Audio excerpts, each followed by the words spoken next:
Hello friends, welcome to my channel Champa village recipe. আশা করছি আমার পুরো ইউটিউব ফ্যামিলি আপনারা সবাই ভালো আছেন, আমরাও সবাই ভালো আছি। আপনাদের জন্য আজকে একটি মজাদার রেসিপি নিয়ে চলে এসেছি।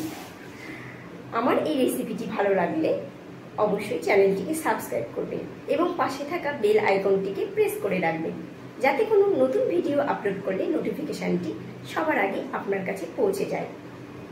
এবং একটি লাইক ও কমেন্ট অবশ্যই করবেন। তাহলে আসুন রেসিপিটি শুরু করি। আজকে আমি এখানে বাটিতে কিছুটা পরিমাণ রাজমা নিয়ে নিয়েছি। রাজমা ভীষণ পুষ্টিকর একটি খাবার, প্রচুর আয়রন রয়েছে, আরও অনেক কিছু রয়েছে, প্রচুর পুষ্টিগুণে ভরা। এই রাজমার একটি রেসিপি শেয়ার করব। আপনারা কেউ স্কিপ করবেন না, পুরো ভিডিওটি অবশ্যই দেখুন। এখানে আমি একটি পাত্র নিয়ে নিয়েছি। এই পাত্রে আমি রাজমাগুলোকে এখানে দিয়ে নিলাম। এবার আমি এখানে জল অ্যাড করছি।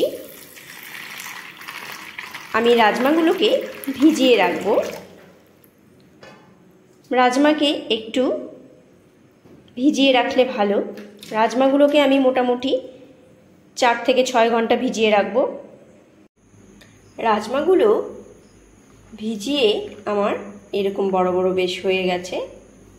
এবার আমি এগুলোকে প্রেসার কুকারে দিয়ে সিটি দিয়ে নেব। রাজমাগুলোকে এখন আমি এখানে দিয়ে নিচ্ছি।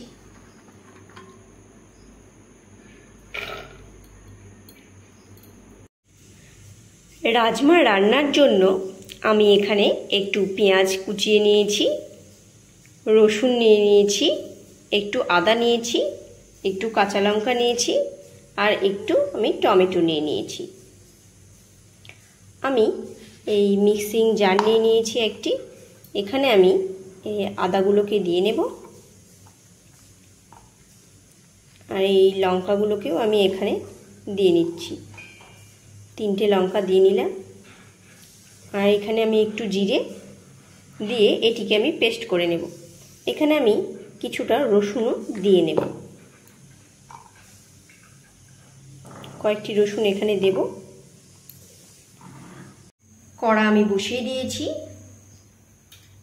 এবার আমি এখানে একটু তেল দিয়ে নেব।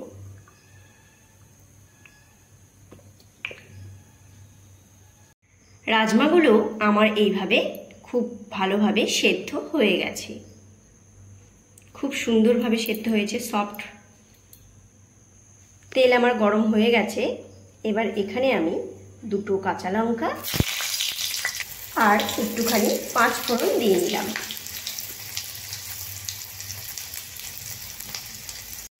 এখানে আমি কয়েকটি রসুন দিয়ে দিলাম। ফোড়নটিকে একটু ভালোভাবে এভাবে ভেজে নিচ্ছি। এবার আমি কুচিয়ে রাখা পেঁয়াজগুলোকে এখানে দিয়ে নিচ্ছি।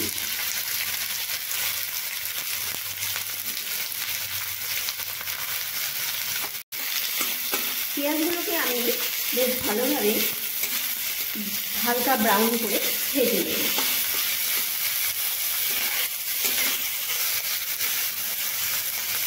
পেঁয়াজগুলোতে আমি একটু নুন দিয়ে দেব। নুন দিয়ে নিচ্ছি যাতে আমার পেঁয়াজগুলো বেশ ভালোভাবে নরম নরম হয়ে যায়। এবার আমি ব্রাউন করে ভেজে নেব। মশলার পেস্টটি আমার এইভাবে হয়ে গেছে। এখানে আমি একটু হলুদ গুঁড়ো দিয়ে নিচ্ছি। হলুদ গুঁড়ো দিয়ে আমি এই মশলাটির সঙ্গে ভালোভাবে এইভাবে মিশিয়ে নিচ্ছি। এখানে আমি একটু তেলও দিয়ে নিচ্ছি। দিয়ে এইভাবে আমি মশলাটিকে ভালোভাবে এইভাবে মিশিয়ে নিলাম।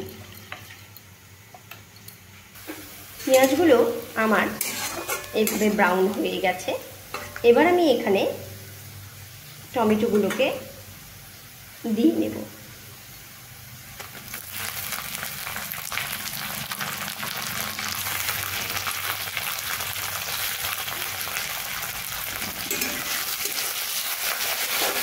টমেটো দেওয়ার পরে পেঁয়াজের সঙ্গে টমেটোগুলোকে একটু এভাবে ভেজে নেব।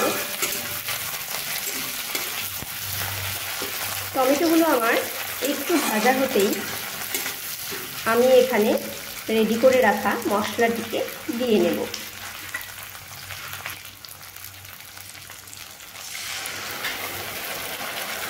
মশলাটিকে আমি দিয়ে দিলাম। এবার আমি এই পেঁয়াজ টমেটোর সঙ্গে মশলাটিকে ভালোভাবে মিশিয়ে দেব।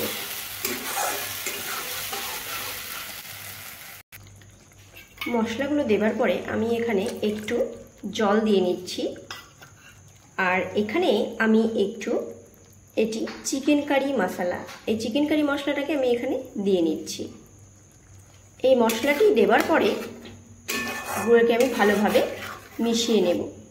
মশলাটিকে আমি বেশ ভালোভাবে এভাবে কষিয়ে নেব।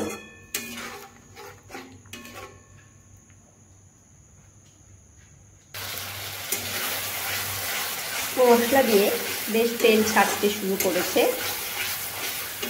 এইভাবে এই মশলাটিকে বেশ ভালোভাবে কষিয়ে নেব।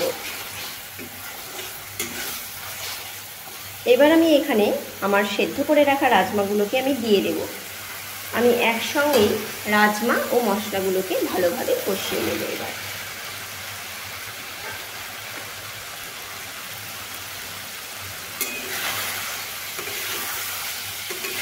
এইভাবে আমি কষিয়ে নেব।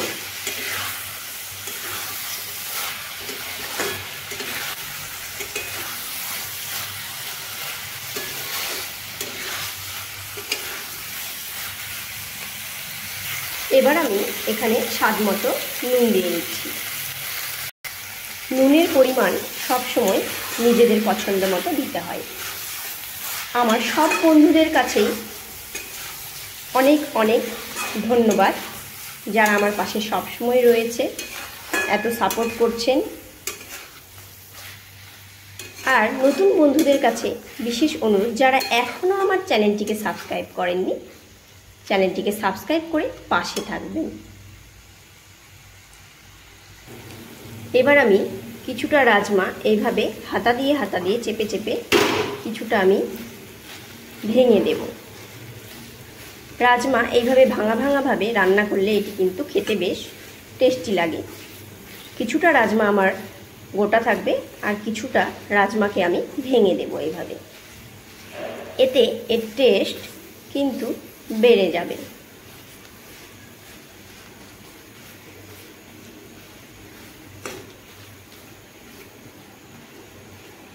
এইভাবে আমি সবগুলোকে না কিছুটা একটু ভেঙে দেব।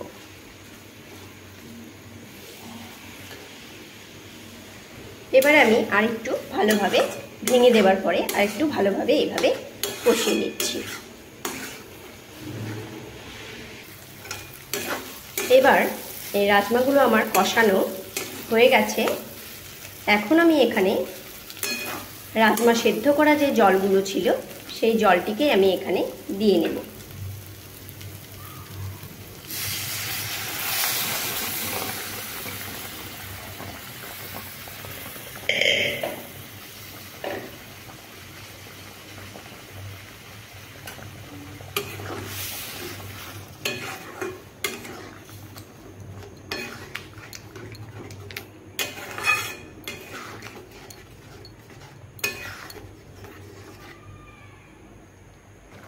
এটি আমার বেশ ফুটতে শুরু করেছে।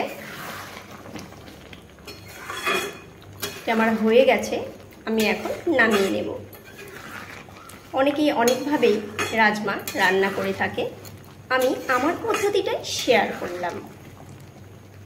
ভালো লেগে থাকলে একটি লাইক ও কমেন্ট করবেন। আমার এই রাজমার রেসিপিটি ready to serve. Thanks for watching my video. আপনারা সবাই ভালো থাকবেন, সুস্থ থাকবেন, আনন্দে থাকবেন। আবার দেখা হবে অন্য কোনো রেসিপির সঙ্গে। এটি আপনারা ভাত বা রুটি যে কোনো কিছুর সঙ্গে খেতে পারেন। ততক্ষণের জন্য বাই।